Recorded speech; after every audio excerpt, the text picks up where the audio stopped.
Je disais bonjour tout le monde, je suis ravie de vous retrouver aujourd'hui pour un petit live Twitch. Pour du coup tout ce qui touche aux sorties littéraires de la semaine, on va faire le petit check-up. On va également lire, papoter comme d'habitude. J'espère que vous allez bien, que vous avez passé un bon petit week-end. Et je vais également vous mettre le replay de la partie sortie littéraire sur YouTube comme la semaine dernière, ça vous avait bien plu. On va pouvoir commencer la partie sortie littéraire de la semaine, que vous retrouverez du coup en replay si vous ne pouvez pas tout voir ou tout entendre sur YouTube dès demain matin. Je mettrai peut-être pas tous les liens parce que la semaine dernière je me suis couchée à point d'heure pour vous mettre tous les liens de tous les livres mentionnés, mais dans tous les cas vous pouvez les retrouver de partout hein, sur Amazon et tout ça. Voilà, selon l'heure à laquelle se termine le live, parce que du coup il faut que le live soit en replay pour que je puisse le télécharger et vous faire le montage pour conciser juste la partie sortie littéraire. Voilà, pour la petite info. Donc, alors que je prépare mes petites pages pour les sorties littéraires, normalement on est tout bon. Alors je vous affiche la sortie littéraire du 9, donc mardi, que j'ai noté. Il s'agit de L'écho des rêves, le tome 3, L'éveil de la papesse de Caroline Léger, qui est apparemment une saga de fantasy. Alors étant donné que je ne connais pas le résumé du tome 1, je vais vous lire le tome 1. Donc on nous dit enquête, fantasy, magie, mystère, justice. Et comme ça peut vous aiguiller sur la saga. Et apparemment, il n'y a pas plus de 3 tomes d'indiqués, s'il n'y a pas d'erreur. Donc ce serait la fin d'une trilogie. On nous dit Ryan fait partie des rêveurs, un clan dont les membres ont le pouvoir d'épier les songes d'autrui. Alors que son statut et son éducation la destinaient à une carrière prestigieuse mais soumise à de nombreuses contraintes, elle décide de renier son héritage pour rejoindre une compagnie de cirque itinérante dont elle devient l'une des acrobates. 8 ans plus tard, elle reçoit la visite inattendue de sa sœur Esther qui lui intime de rentrer au domaine familial pour les besoins d'une enquête. Un membre éminent des Mnésiques, un autre clan proche du pouvoir et membre de l'élite du pays, est mort dans des conditions mystérieuses. Et tout semble indiquer l'implication d'un rêveur. Sa famille est-elle soupçonnée de complicité de meurtre car très rapidement tout dérape. Franchement, c'est intriguant, je trouve. Je connaissais pas du tout cette fantaisie qui est publiée chez l'Alchimiste, mais je pense qu'il y a vraiment beaucoup de potentiel. Mais j'en avais jamais entendu parler. Je vous affiche du coup la sortie qui suit et après on passe aux sorties du 10 mars et du 10 avril pardon. Et le 10 avril, il y a une quantité de sorties, vous n'êtes absolument pas prêts. C'est genre incroyable. Alors on commence avec un petit webtoon, c'est Dites-moi princesse de Spoon. C'est publié chez Kablook. On nous annonce une saga de 9 tomes. Donc comme d'habitude, un saga à rallonge. Mais voilà, les webtoons, c'est en couleur, c'est trop bien. Personnellement, je suis accro aux webtoons. Le jour de son 18e anniversaire, une jeune femme de notre monde meurt et se réincarne dans le corps d'un nouveau-né. Elle est maintenant la princesse Athanasia, promise à une mort certaine des mains de son propre père, un terrible tyran. 2 solutions se présentent à elle, fuir. Mais étant un bébé, cela semble un peu compliqué, ou parvenir à apprivoiser son monstre de père. Franchement, je pense qu'il y a du potentiel et j'aime déjà beaucoup le graphisme de la couverture personnellement. Ça tombe bien, la semaine prochaine c'est mon anniversaire, je vais pouvoir demander plein de livres en cadeau, surtout que j'ai une liste longue comme mon bras des sorties du 10 avril. Ah mais tu m'étonnes, sur les 25 que je vous présente, il y en a au moins 23 du 10 avril. Hein. C'est un truc de fou. Un truc de dingue. Hop, je vous affiche du coup la sortie suivante qui est une suite de saga romance. Je vous présenterai peut-être pas en détail les suites de saga romance, je pense, parce que vous avez dû les voir passer en long, en large et en travers, parce qu'elles sont chez Hugo. Donc, on a le tome 6 des Dieux du Campus sur Scott de Phoenix B. Asher et F.V. Estière. Donc, saga en 6 tomes. Donc là, c'est le 6e tome. Chaque tome est sur un personnage différent. Donc, on est vraiment sur des petits spin-offs. Et je crois qu'on est dans le milieu du hockey, si je vous dis pas de bêtises. Voilà. C'est dans ta wishlist, Angélis? Ah, trop bien. Moi, c'est une saga qui me tente vraiment beaucoup. Hein. Faudrait que je la découvre un jour. Je crois qu'elle est sur Nextory aussi, si je vous dis pas de bêtises. Donc voilà, je m'attarde pas plus que ça sur cette sortie-là. Je vous affiche la sortie qui suit.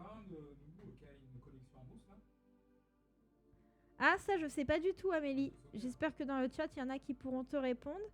Ensuite, on a du coup Bodyguard de Laura S. Wade, le tome 5, qui sera sur le personnage de Oscar. Et là, on est dans une agence de garde du corps. Voilà. Tout ce que je peux vous dire, c'est pareil, c'est une saga que j'aimerais beaucoup, beaucoup, beaucoup lire. Je pense que ceux qui ont lu les tomes précédents, vous voyez qui est Oscar. C'est que les tomes MM qui t'intéressent, Amélie? Ah oui, effectivement. Effectivement. Je sais pas s'il y a un petit fil conducteur ou pas. C'est aussi pour ça que je lis pas les résumés dans le doute, même si c'est des tomes spin-off.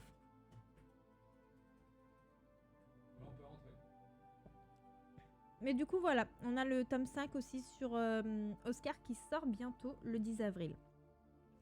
Après, on passe à un tout autre registre. Et cette fois-ci, même si on est sur une suite de saga, je vous lirai le résumé du premier tome, puisque ça, c'est une saga qui est beaucoup moins connue et que vous avez peut-être moins vu passer sur les réseaux. Il s'agit d'une urban fantasy de chez Alter Réel, de Jamie Gray, Rory Costas, le tome 2, Risky Good. Donc, c'est une saga apparemment où il y aura 6 tomes. Fantasy urbaine, romance, magie, enquête, disparition, mystère pour les thèmes. Et le premier tome... Alors, il y a un préquel apparemment, parce qu'il y a un tome 0.5. Et donc, le premier tome, on nous dit... Vous voulez que votre livraison magique ou autre arrive à destination? Pas de problème. Rory Costa est là pour vous. La société Arcane Transporteur décline toute responsabilité pour les dommages subis pendant le transport. Rory est une transporteuse. Lorsqu'on veut qu'un colis soit acheminé d'un point A à un point B, on fait appel à elle. Un simple boulot de livraison, pas hyper fun, mais déjà idéal pour dissimuler ses pouvoirs, aussi rares que dangereux. Et dont elle ignore la provenance, puisqu'elle a grandi dans la rue sans parents. Si l'un des membres des familles magiques qui dirigent la ville découvre ce dont elle est capable, elle sait ce qui l'attend. Alors ok, son boulot n'est pas fun, mais de lui dépend sa survie. Mais quand elle rentre chez elle un soir et qu'elle découvre que Lena, sa colocataire et meilleure amie, a disparu, elle n'a pas le choix. Elle doit sortir de l'ombre et demander de l'aide à la guilde. J'aime beaucoup ça déjà. Ce livre me fait très envie. J'ai vu un mot qui me plaisait beaucoup.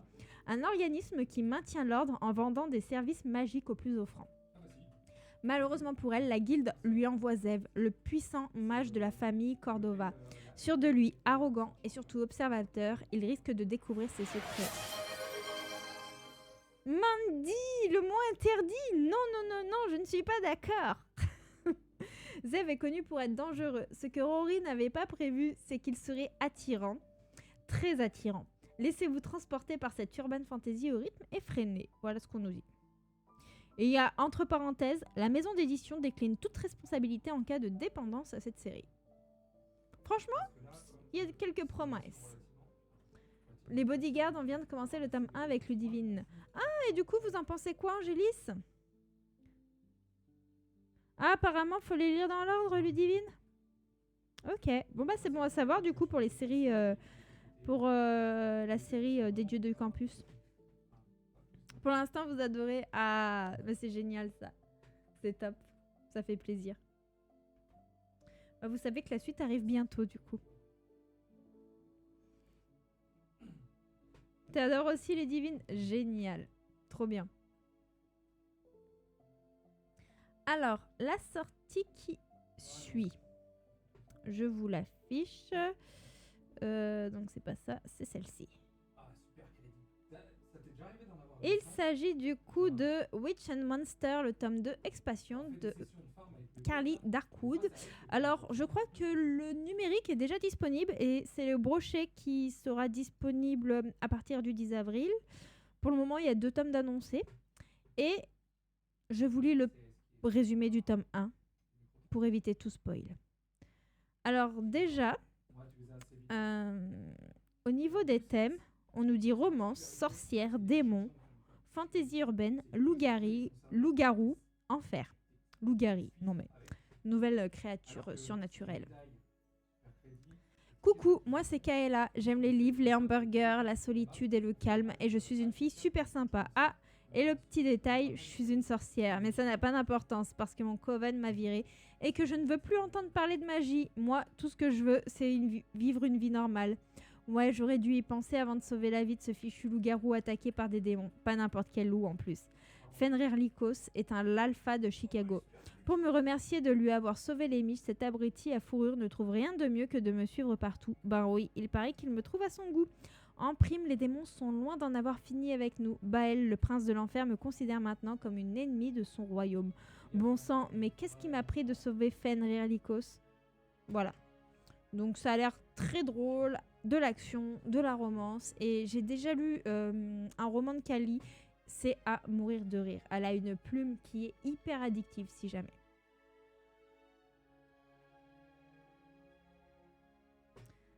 On se rapproche de l'objectif du coup pour le live de 6h un dimanche. On se rapproche avec vos points de chaîne. On en est à combien là pour l'objectif du live de 6h le dimanche? Regarde, il y a un truc, Nico, si tu veux te déplacer plus vite, tu peux faire ça. Hop. Ah, vous en avez versé presque 50%. 53%. On en est à 53%. Vous y êtes bientôt.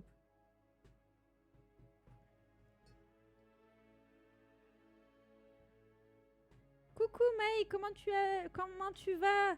Ne t'inquiète pas, c'est pas grave pour le retard. Si jamais vous avez le replay qui est sur Twitch pour la partie des sorties littéraires, et vous aurez le replay également sur YouTube. Oui. Donc n'hésite pas. C'est pas grave. Mais écoute, ça va bien. On va passer du coup à la sortie littéraire suivante. Encore une sortie du 10 avril, hein, mais comme je vous ai dit, elles sont quasiment toutes du 10 avril. Il y a un nombre de sorties cette semaine qui est juste incroyable. Alors, je vais vous l'afficher. Hop, la voici à l'écran du coup. Il s'agit de Ella, le premier tome d'une saga La Marque des Anges de Manon Rula. Donc apparemment, il y a 2 tomes d'annoncés. On serait donc sur une duologie.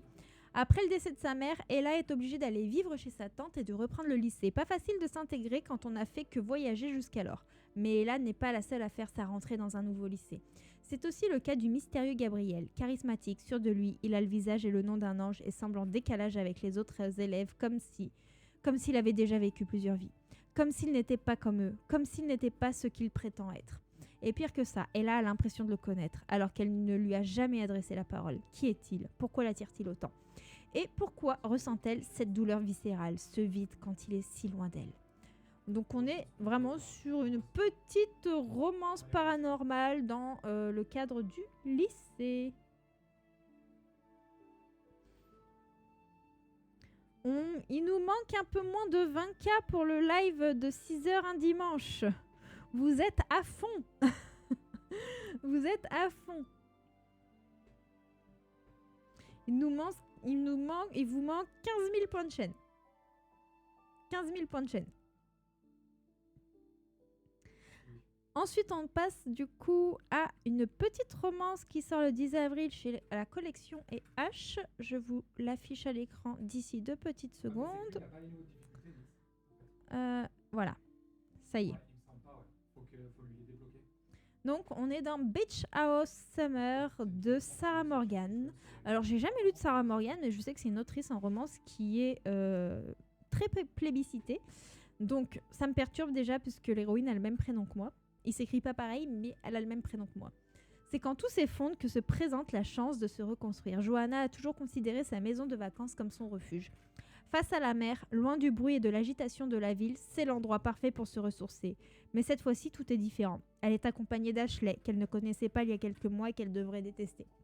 En effet, la jeune femme, enceinte, était aux côtés de l'ex-mari de Johanna lorsque celle-ci a eu l'accident de voiture qui lui a coûté la vie. Cependant, elle sait que la mort du célèbre chef va attirer l'attention des médias sur elle et que cela risque de révéler certains secrets qui ne doivent pas voir la lumière du jour. Afin de préserver ce qui peut l'être, Johanna décide alors de se retirer du monde et d'ouvrir sa maison à Ashley, dans l'espoir de protéger leurs passés respectifs.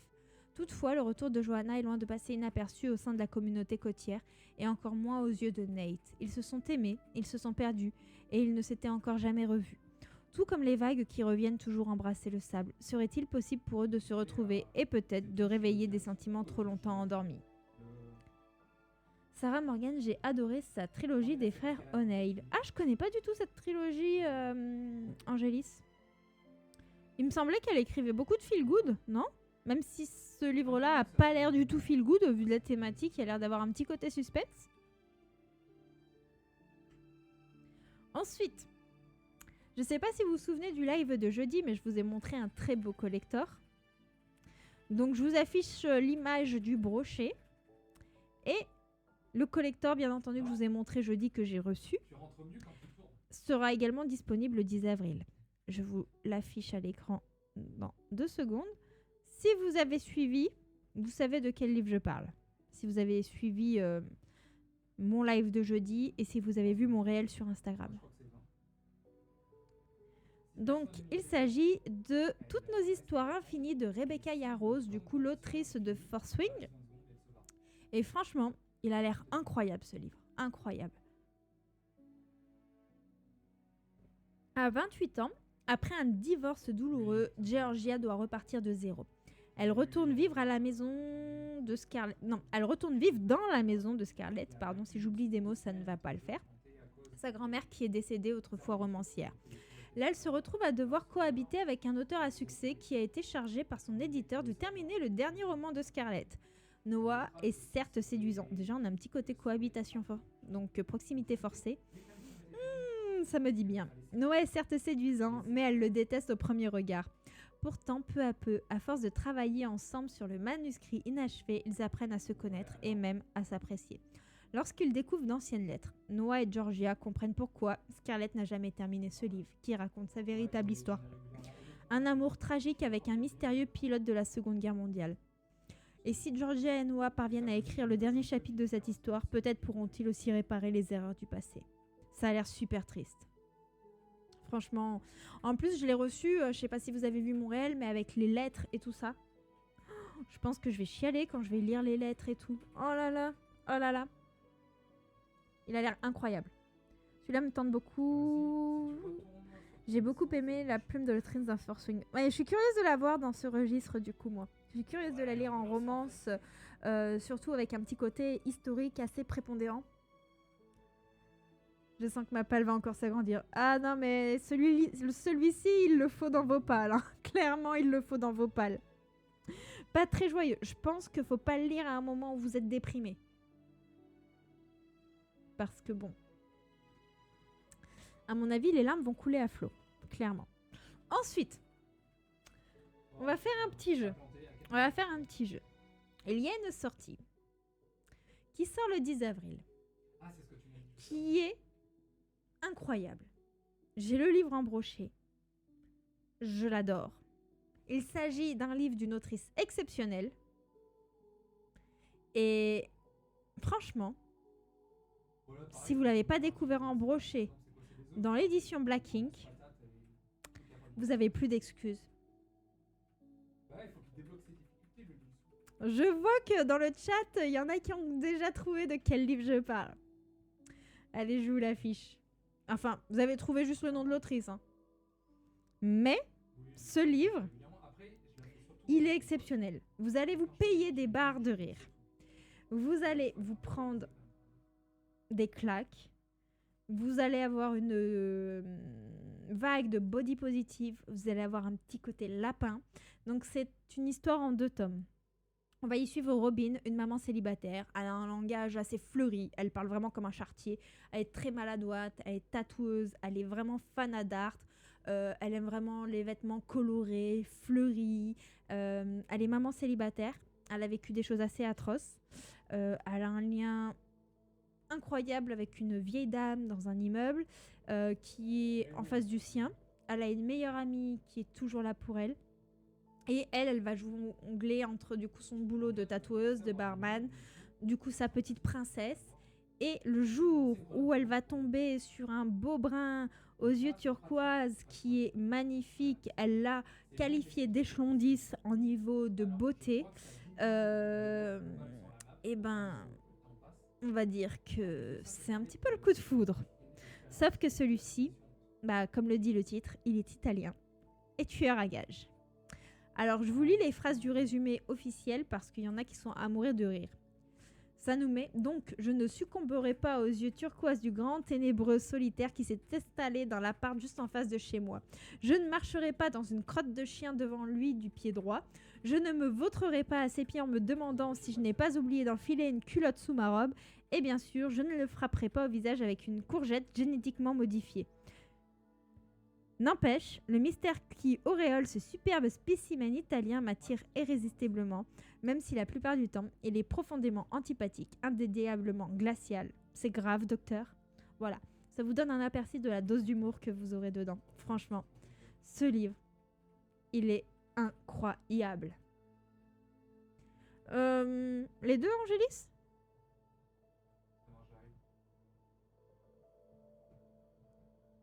Celui-là, par contre, oui, effectivement, on va tout l'acheter. Ah, mais clairement, si vous le prenez pas, je serai déçue. Vous allez me faire de la peine. Non, mais en vrai, il faut le prendre que s'il vous fait envie. Hein. Mais voilà. Après, c'est quand même spicy. Hein. Pour celles qui n'aiment pas le spicy, c'est du spicy. Hein, si vous connaissez Anna. Il sort en poche, oui. Il est déjà publié en brochet chez Black Ink Edition.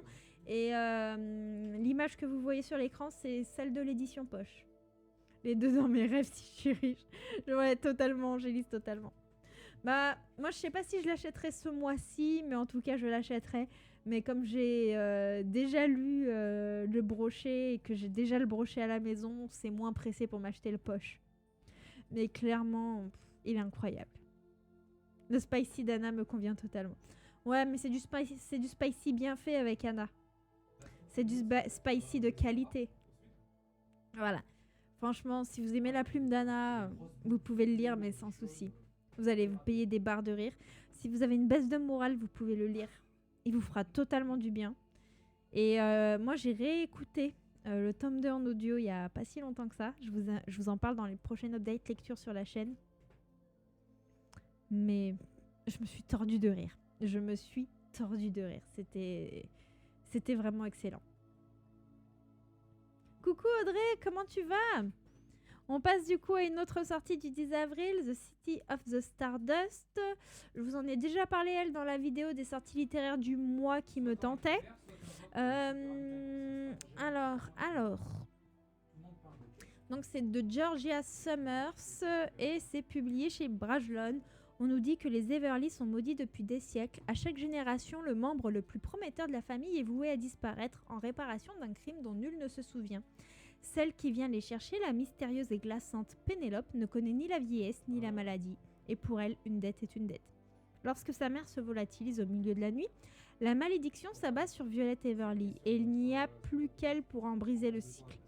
Commence alors un voyage dans un monde magique et envoûtant peuplé d'érudits avides de pouvoir, de divinités instables et de monstres en quête de vengeance. Sans oublier l'énigmatique assistant de Pénélope, Alexander, à qui Violette ne pouvoir faire confiance, mais dont les secrets l'attirent irrésistiblement. La vie de Violette est en jeu, et le temps lui est compté. Aux confins du monde, elle espère trouver sa mère, mais aussi la cité de la poussière d'étoiles, où tout a commencé pour les Everly. Car après tout, les malédictions ne sont-elles pas faites pour être déjouées ? Franchement, je pense que lui, il a vraiment du potentiel. Ouais, il a l'air pas mal, on est d'accord, Mélanie. Bah écoute, un week-end de samedi en salon et un dimanche assez chill, du coup, Audrey. Et toi, du coup, c'était bien ton week-end à Besançon ? Tu travailles demain, du coup, ou t'es en repos ? Bon, sinon, pour Bloodboot, sur l'Insta de Corrigan, ils ont rep il y a 2 jours qu'ils vont voir ce qu'il se passe à l'interne pour la sortie du livre. J'espère que c'est quand même en avril, je les préco. Ouais, bah oui, c'est ce que je disais au début du live, Ludivine. Eux-mêmes savaient pas ce qui se passait. Coucou Virginie, comment tu vas ? Repos demain, heureusement. Ah bah ça va faire du bien du coup. Ça va faire du bien. Je vous affiche du coup la sortie qui suit encore du 10 avril. Quand je vous dis que le 10 avril, c'est la ruine. C'est la ruine, clairement. Heureusement que les wishlists sont là. On a du coup Les Mondes Dévastés, le premier tome, Les Astres Ravagés de Megan E. O'Coffey. C'est publié également chez Brajlon. On nous annonce une trilogie et on nous dit que l'humanité est dans une impasse. Nara Sharp est une révolutionnaire. Les planètes habitables sont anéanties aussi vite qu'elles sont découvertes, car la toute-puissante famille Mercator contrôle l'exploration de l'univers depuis des décennies et exploite l'ensemble des matières premières sur lesquelles elle met la main sous prétexte de favoriser l'expansion de l'humanité. Mais Nera connaît la vérité et a l'intention de faire tomber la famille de l'intérieur. Tarquin Mercator est l'héritier de la dynastie. Il n'a jamais voulu diriger un empire commercial à l'échelle de la galaxie. Il souhaitait seulement étudier les roches et lire des livres. Mais le père de Tarquin l'a chargé de surveiller l'exploitation minière d'une nouvelle planète sans lui laisser le choix. Se faisant passer pour un des nouveaux gardes du corps de Tarquin, Nera envisage de détruire son vaisseau avant qu'il se pose. Mais ni l'un ni l'autre ne s'attend à se retrouver sur une planète morte. Pour survivre et garder son secret, Nera devra s'allier à l'homme qu'elle est le plus au monde. Ensemble, ils découvriront un complot qui les dépasse tous les deux. Franchement, lui, il a l'air trop bien aussi. Ouais, non, mais pour Bloodborne, on sait pas ce qu'il en est, Audrey. C'est terrible. Ça va bien, merci de retour en France pour quelques jours. Et toi? Bah écoute, ça va, Virginie, ça va. Ah, bah ça va te faire du bien, un petit retour en source, du coup. Après, tu retournes à Londres, du coup? Mais j'espère que tu as bien profité un petit peu de tes proches, parce que je suppose que c'est pour ça que tu es là dans le coin. Oh non, mais il y a trop de sorties en avril et ça va être pire en mai. Ça va être pire en mai, Mélanie. C'est un truc de fou. J'ai même pas osé regarder en détail le mois de mai parce que clairement, c'est déprimant. C'est déprimant parce qu'on sait très bien que le budget, bah, on pourra pas tout prendre. Et en mai, il y a énormément de salons. En mai, il y a... Bah, moi, je sais que je vais au Hero Festival la première semaine de mai, à Grenoble. Ensuite, il y a le Romance Fever. Et ensuite, il y a les Imaginales. Ah ouais, ça va faire mal. Clairement, ça va faire mal. C'est une catastrophe. C'est une catastrophe. Là, vivement l'été qu'on puisse souffler un peu et avoir le temps de lire nos piles à lire. Ensuite, on a une sortie de fantasy, toujours chez Brajlon, décidément Brajlon. Donc, on a le tome 3 de l'Alliance de Fer, le traite de Anthony Ryan. Alors, le premier tome, moi, je sais qu'il me tente énormément. On est vraiment sur de la fantasy adulte. Hein. D'ailleurs, le premier tome, je l'ai dans ma pile à lire et je ne l'ai toujours pas terminé de le lire. Je l'avais commencé et je l'ai mis de côté parce que c'était un moment où il s'était passé quelque chose dans ma famille et avec l'enterrement et tout ça, j'ai pas pu gérer ma lecture. Donc je l'ai mis de côté, mais je compte le reprendre. On nous dit que du coup, dans l'Alliance de Fer, le Parlia, né dans le royaume troublé d'Albermen, Alwyn Scribe a été élevé par une bande de hors-la-loi. Vif d'esprit et habile au couteau, il aime la liberté des bois et la compagnie des camarades voleurs. Jusqu'à ce qu'une trahison l'entraîne sur le chemin du sang et de la vengeance, un chemin qui lui fera de lui un soldat dans l'armée du roi. Placé sous les ordres de Dame Evadine, une noble tourmentée par des visions peuplées de démons, Alwyn doit survivre à la guerre et aux intrigues mortelles de la noblesse pour obtenir vengeance. Mais tandis que les forces des ténèbres, humaines et surnaturelles, se liguent pour neutraliser Evadine, Alwyn va devoir faire un choix. Deviendra-t-il un guerrier ou restera-t-il un paria à jamais?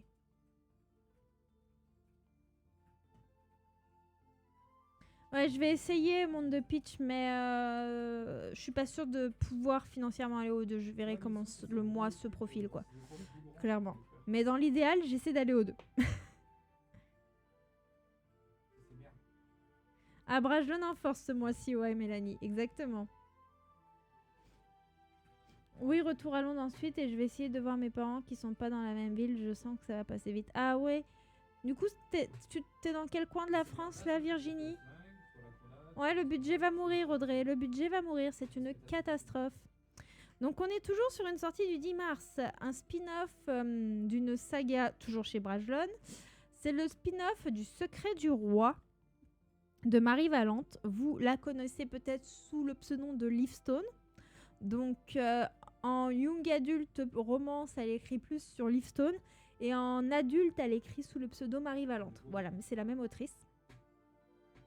Et du coup, on a le secret du jeune prétendant. Voilà. Donc, le spin-off, c'est le secret du roi.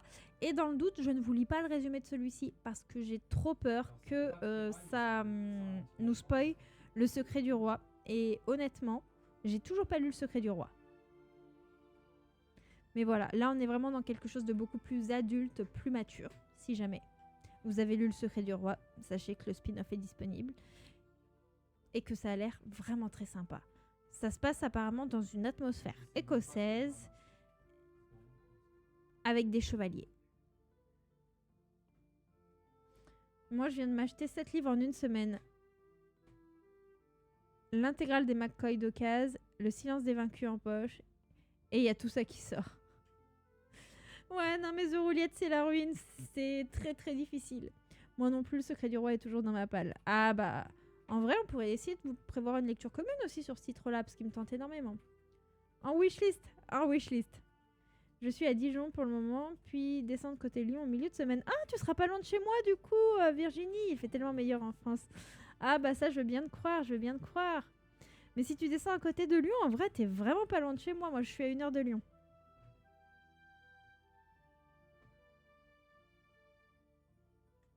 Ensuite, on a la suite d'une saga. Je vous avoue que c'est le premier tome de cette saga. Je vous l'ai pas très bien dépeint cette semaine. Hein.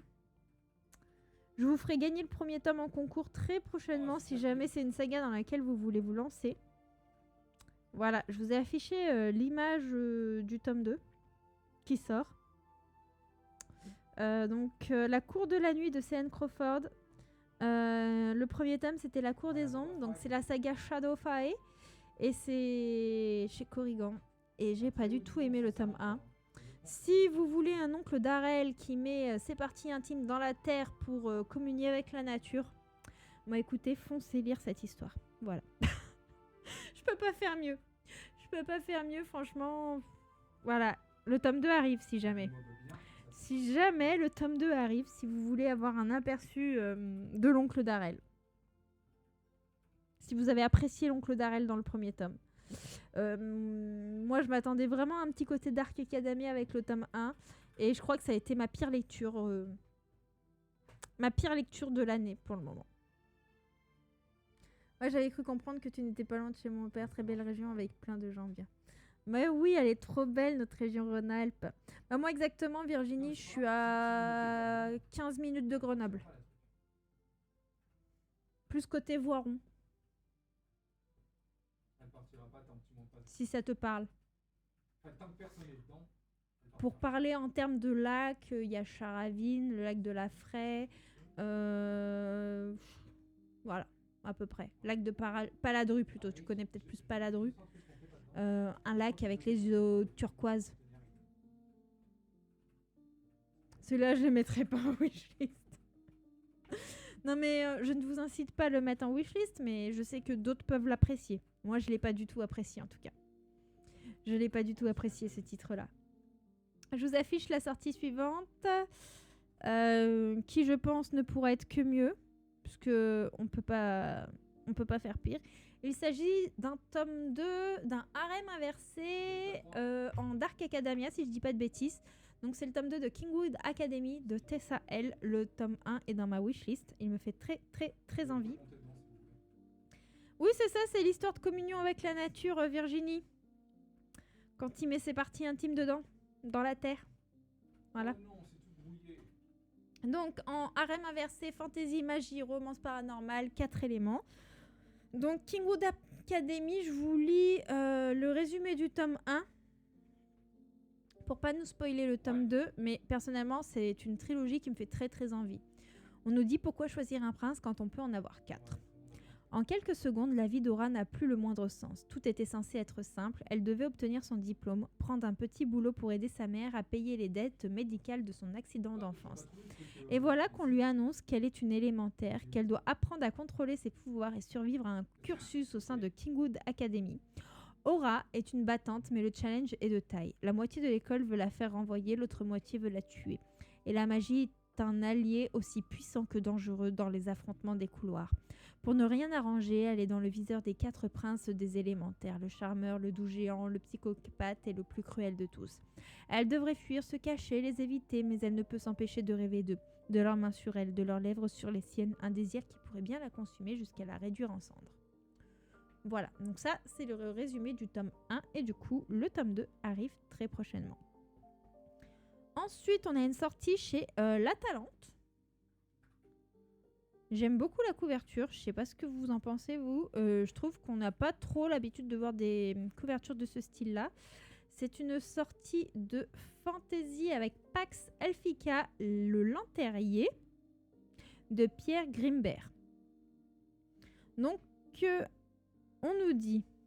Voici 7 ans, les elfes sont sortis de leur forêt du Nord pour libérer la cité humaine de Brenhaven. Ils étaient les seuls à pouvoir le faire, les seuls capables de vaincre le nécromant et son armée de morts-vivants. Malheureusement, après leur victoire, les héros ne sont jamais partis. Ils sont devenus des nouveaux tyrans, imposant une paix elfique qui opprime la population sur bien des aspects. Certains citoyens résistent dans l'ombre en attendant un soulèvement populaire, mais la plupart veulent seulement éviter les ennuis. C'est le cas du nain Tolan Ducar, lanternier de profession, qui aurait préféré ne pas voir cet adolescent humain tomber à ses pieds depuis un arbre interdit. Franchement, ça a l'air vraiment fun. Ça me tente vraiment beaucoup, du coup, Pax Elfica. Je pense que c'est une lecture qui pourrait avoir beaucoup de potentiel. Mis à part l'aéroport de Grenoble, j'ai grandi et vécu à Dijon. Ah oui, effectivement. Bah, l'aéroport de Grenoble, il est à 20 minutes de chez moi. J'ai travaillé en sortant des études au Super U, juste à côté de l'aéroport de Grenoble. Je me souviens de tous les Anglais qui arrivaient et qui faisaient des chariots de 400 € d'alcool. C'était un truc de fou. Mais ouais, j'habite vraiment pas loin de l'aéroport de Grenoble.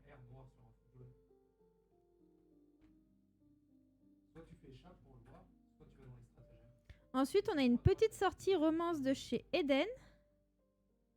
Ah, ok. Alors, attendez. Je vous l'affiche. Elle arrive. Elle est là. Donc, chez Eden sortira également le 10 avril le Prof-Cœur de Mao Jad. On nous dit, mal dans sa peau, Lara est une gentille fille, celle qu'on ne remarque jamais, qui est invisible aux yeux des autres. Alors, quand le playboy du lycée l'invite à sortir, elle croit vivre un rêve. Mais lorsque le jeune homme révèle son vrai visage et l'agresse, c'est une descente aux enfers. Heureusement, Lara est secourue par son professeur de littérature, Monsieur Spring. Des liens se créent entre eux et Lara se méprend sur les intentions de ce chevalier blanc qui la repousse sans ménagement. Anéantie par la cruauté de Spring, elle décide que plus jamais elle ne sera le jouet des hommes. 3 ans plus tard, après avoir intégré l'université, elle est devenue une étudiante populaire et capitaine des cheerleaders. Désormais sans pitié, on la surnomme la Reine des Glaces. Mais quand elle découvre que son nouveau professeur de littérature n'est autre que le ténébreux Spring, un dangereux jeu de séduction se met en place et leur secret enfoui pourrait bien tout faire voler en éclats. Et les Anglais et leur alcool s'en foutent. Ça parle par expérience, ça, Virginie.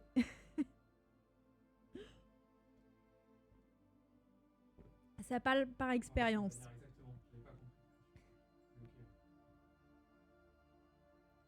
Toujours le 10 avril, on a une petite sortie de chez Nisha, etc. Je vous l'affiche. Quand il y a beaucoup de sorties, j'ai du mal à les trouver dans mes fichiers. Je les ai toutes préparées avant le live, mais voilà, ça y est, elle est là. Donc, il s'agit de Nous deux de Soline L. Schmidt. Donc, on nous dit que Rosalie, elle a 17 ans, elle vient revenir vivre chez son père qu'elle aime par-dessus tout. Le problème, c'est sa belle-mère qu'elle déteste. Une ville qui lui rappelle des mauvais souvenirs, une nouvelle école et lui. Alexander Nils, lui, il vient d'avoir 19 ans. Il vit dans une énorme villa avec ses amis parce que ses parents ne sont jamais là. Il a tout pour lui, de l'argent, une bande d'amis qu'il connaît par cœur, un physique de mannequin, les filles qu'il désire. Lui pensait avoir tout ce qu'il voulait, il se trompait. Elle pensait pouvoir fuir ses problèmes, elle se trompait. Voilà, un résumé assez classique, en vrai. Coucou Céline, comment tu vas?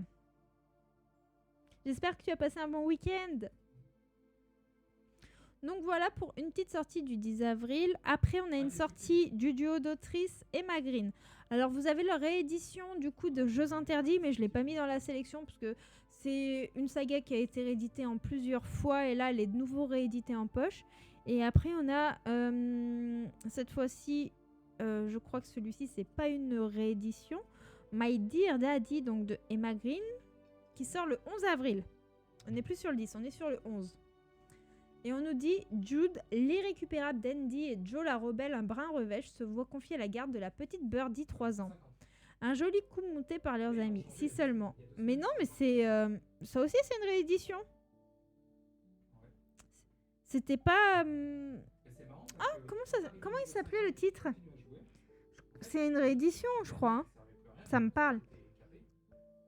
Réunissez dans une demeure londonienne les pires babysitters de la Terre et les meilleurs ennemis du monde. Ajoutez une enfant pourrie, gâtée et laissez mijoter 2 semaines. Le plan le plus foiré de l'univers ou la recette d'une passion piquante avec juste ce qu'il faut d'amour, de haine, d'humour et de désir. C'est une réédition. Je l'ai lu en brochet. Le livre, il était rose.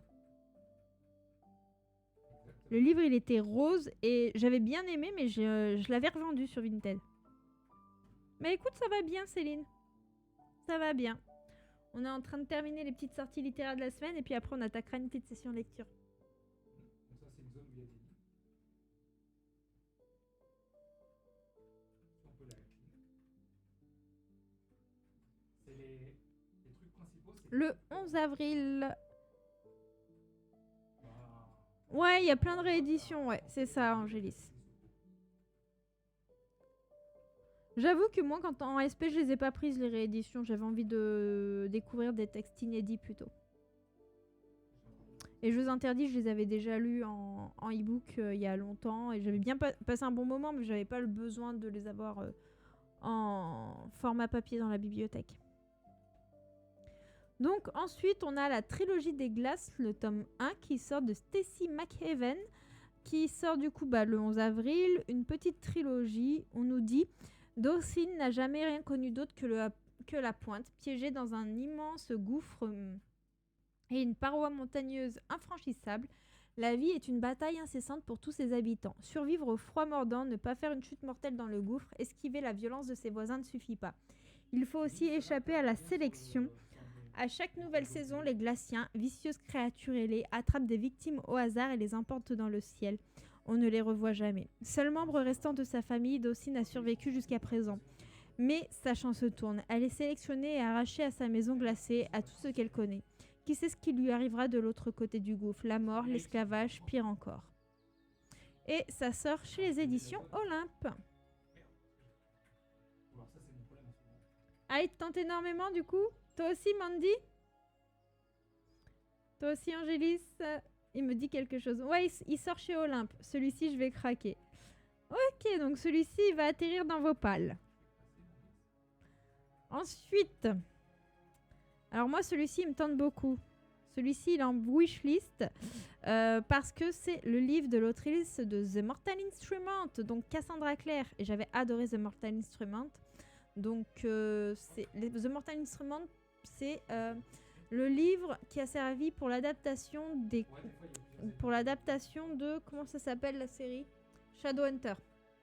Si jamais vous avez vu la série Shadowhunter sur Netflix. Donc là, c'est les chroniques de Castellane, le tome 1, le Parlam. Donc pour l'instant, il y a 2 tomes d'annoncés. L'un a été élevé pour régner, l'autre pour mourir. Dans la cité de Castellane, où tout le monde cherche à s'enrichir et à gagner du pouvoir, Kel est choisi pour devenir le Parlam, la doublure du prince héritier Connor Aurélien. En tant que tel, son destin est de protéger celui qu'il considère comme son frère et de mourir pour lui. Lynn fait partie de Hashkar, une communauté isolée possédant les dernières traces de magie du monde.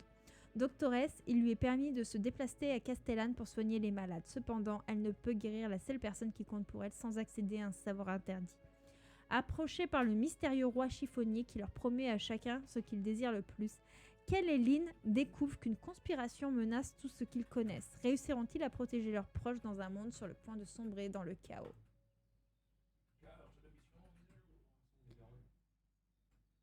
Oui, non, la série, elle a rien à voir avec les livres, je confirme, Amélie. J'ai lu tous les livres et ça n'a rien à voir. Enfin, moi, j'ai vu la série, donc je peux vraiment pas dire. Ah non, mais j'ai lu les 2. Je préfère vraiment les livres. Vraiment, vraiment. Ah, lui, il est préco.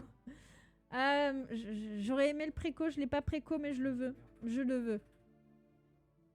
Trop beau, je vais craquer, je pense. Ah, et puis Cassandra Clare, j'ai envie de vous dire. Cassandra Clare. Voilà. Juste nom, on parle. Moi, je l'ai mis en wishlist, mais j'espère vraiment que le moment où je pourrai me le procurer, il sera en relié. Le livre suivant, c'est une sortie de chez Adictésie. Je l'ai reçu samedi matin en SP. C'est la sortie du mois. Je vous l'affiche à l'écran. Il s'agit du Prince de l'autre monde de Orlan Grey. On nous dit entre bal, mystère, jalousie, mariage princier et magie noire, bienvenue dans le royaume de Neren. Après avoir été heurtée par une voiture, je me suis réveillée dans un lit, un monde et un corps inconnus. Ici, dans ce royaume étrange, je porte un nom qui n'est pas le mien, Lucinia. À 19 ans à peine, me voilà au centre d'un tourbillon de prétendants, tous désireux de gagner mon cœur. Je n'ai qu'une idée en tête, trouver le moyen de rentrer chez moi. Alors quand Adrian, le prince de Neren, futur héritier du trône, semble charmé par mon impertinence malgré mes efforts pour le repousser, ma vie se complique un peu plus. Le doute s'installe. Pourrais-je un jour repartir d'ici? Est-ce même ce que je souhaite? Entre une rivale menaçante, la culpabilité de vivre dans un corps qui ne m'appartient pas et le désir de profiter de cette nouvelle vie, la peur grandit, car ici, chacun de mes choix semble décisif. Franchement, il me fait très envie et en même temps, le résumé me fait tellement penser à plein de webtoons que je peux lire. Voilà, mais en tout cas, je suis vraiment contente. Il est vraiment beau. En vrai, il rend vraiment bien. Je vous l'ai même pas montré sur Discord. Oh, mais en fait, j'ai ouvert le colis hier avant de partir au salon, mais genre 5 minutes avant de partir. Et du coup, j'ai même pas pris le temps de vous montrer, mais il est vraiment beau.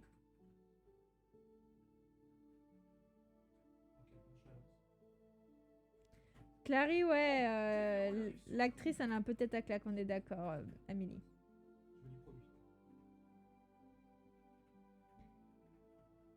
Ça a l'air intriguant. Celui-là, c'est sûr, je l'achète. Ça pourrait être un webtoon. On est d'accord. On est d'accord. C'est la mode des isekai, que ce soit les webtoons, les animés, mangas, j'ai l'impression d'en voir partout. On est d'accord, Sophie Chan, on est d'accord. Mais c'est vraiment un scénario qu'on a l'habitude de voir dans ce genre de registre littéraire. Hein. Dans la série Shadowhunter ou dans le film? Elle doit parler de la série, je crois. Amélie, elle disait qu'elle avait vu que la série. Ensuite, on a la suite des Oiseaux de la Liberté de Océane Ganem qui sort. Je vous affiche pareil à l'écran la sortie. C'est l'avant-dernière sortie que je vous présente. Alors. Donc, le tome 2, c'est La Blanche Colombe. Il paraît que cette saga est géniale chez Plume du Web. Je ne l'ai jamais lu. Donc, je vous lis le résumé du tome 1. Comme ça, on ne se spoile pas. On est d'accord. Wolfgang Müller a passé les 6 dernières années de sa vie en prison pour complicité lors d'un braquage à main armée. Libéré pour bonne conduite, il se retrouve confronté à la même question angoissante que tous les anciens détenus de retour à la vie civile. Et maintenant, deux choix s'offrent à lui. Reprendre ses anciennes activités en croisant les doigts pour passer entre les mailles du filet de la justice, ou se bâtir une nouvelle vie grâce à un boulot honnête tout en veillant à rester loin des ennuis. Malheureusement, le crime a toujours collé à la peau tatouée de Wolfgang, et comment pourrait-il se défaire de lui-même? D'autant plus que les erreurs de son passé risquent de l'amener à recroiser la route de sa plus grande folie, de son plus bel échec. Et ce n'est pas son ex-petite amie, Tempérance Kingsley Clark, ou King pour les intimes, qui pourrait confirmer le contraire. À cause de Wolf, et même après tant d'années de séparation, la voilà obligée de replonger dans les eaux sombres et tumultueuses d'Albuquerque. Voilà ce qu'on nous dit. Franchement, ça a l'air sympa. Assez sombre pour le coup. Alors, les automatons, c'est plus simple. J'ai le 1 mais pas encore lu. Ah bah tu me diras si tu aimes quand tu auras lu le 1 du coup, Amélie. Ouais, c'est chiant qui nous ait jamais fait la suite du film, on est d'accord. On est d'accord.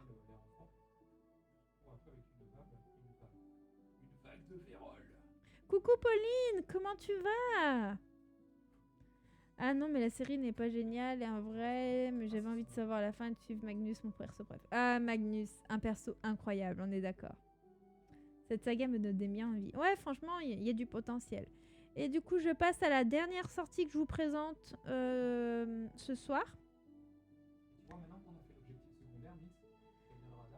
Alors, je vous l'affiche, c'est une sortie romance de chez Black King de Lou Marceau et Lynn Cété. Se retrouver en garde à vue dans une gendarmerie de campagne quand on est avocat d'affaires parisien et héritier d'une grande famille, c'est ce qu'on appelle une situation délicate. Pour Alexandre, ça vire carrément au cauchemar, alors que l'avocate commise d'office pour le défendre se révèle aussi jeune qu'inexpérimentée. Même s'il est impressionné par sa force de conviction et troublé par ses yeux ambrés, risquer de finir derrière les barreaux à cause d'elle, pas question. En devenant avocate, Juliette a réalisé son rêve. Certes, être appelée au milieu de la nuit pour une garde à vue loin de chez elle n'est pas vraiment ce qu'elle avait imaginé. Surtout si c'est pour défendre ce confrère ultra arrogant. Super condescendant, charismatique, beaucoup trop canon aussi. Risquer de perdre ses moyens face à lui, pas question. Pour autant, quand une affaire inattendue les conduit à collaborer, Juliette et Alexandre doivent dépasser ce qui les oppose et mettre en veille leur esprit de contradiction. Mais pourront-ils lutter contre l'attirance qui jaillit entre eux à chaque joute verbale, d'hostilité spontanée et affinité, de confession en initiation, et si pour une fois c'était l'amour qui dictait sa loi? Franchement, ça a l'air d'être une comédie romantique assez drôle.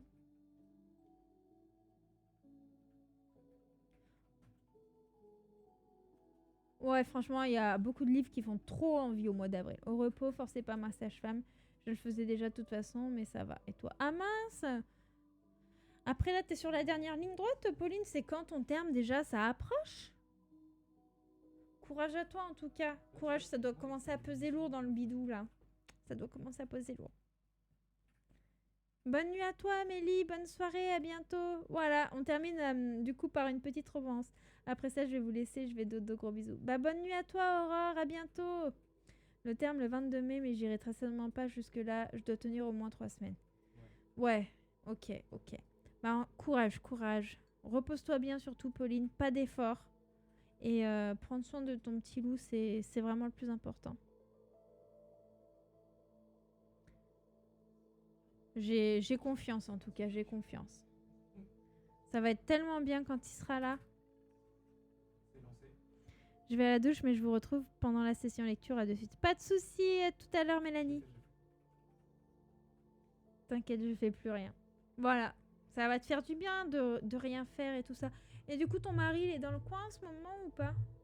Que tu te retrouves pas toute seule au moment où il faut aller à l'hôpital, quoi.